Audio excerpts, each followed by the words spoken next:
Welcome back to another video tutorial brought to you by thevirtualinstructor.com.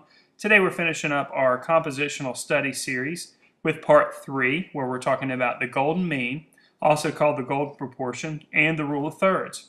This image that you're looking at here is by Leonardo da Vinci, and he uses the golden mean. Well, what is the golden mean? Well, the golden mean is a mathematical ratio.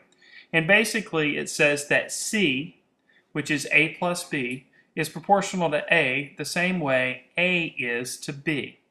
Now, how can we use this in our artworks?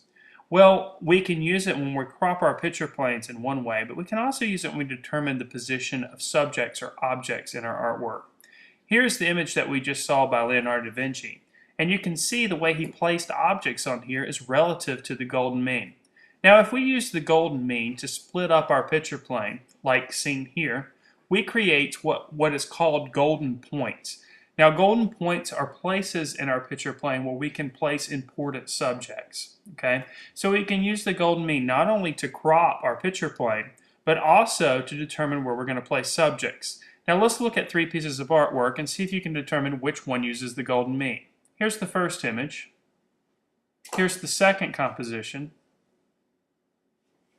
And here's the third.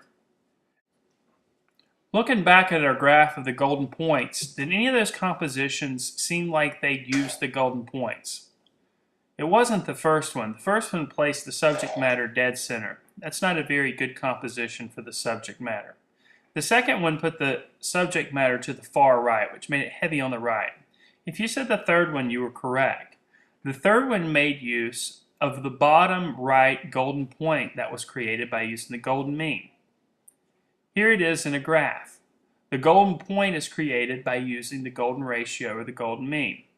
Here's our image again, and if we lay on top of it the graph of the golden point, you can see that where the lighthouse meets the horizon line is where the golden point is.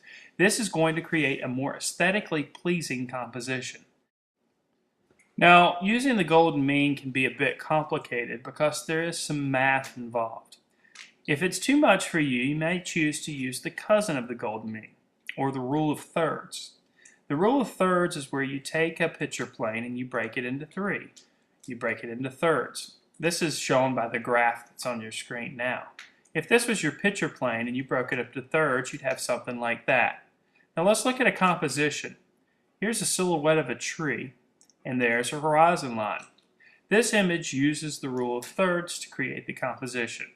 Obviously, this is not a finished piece of artwork. Instead, it's just here to show you the rule of thirds. If we take the graph of the rule of thirds that we had before and lay it over the top, you can see that the tree is on the left third and the horizon line is on the bottom third. And these objects are placed there to create a more aesthetically pleasing composition.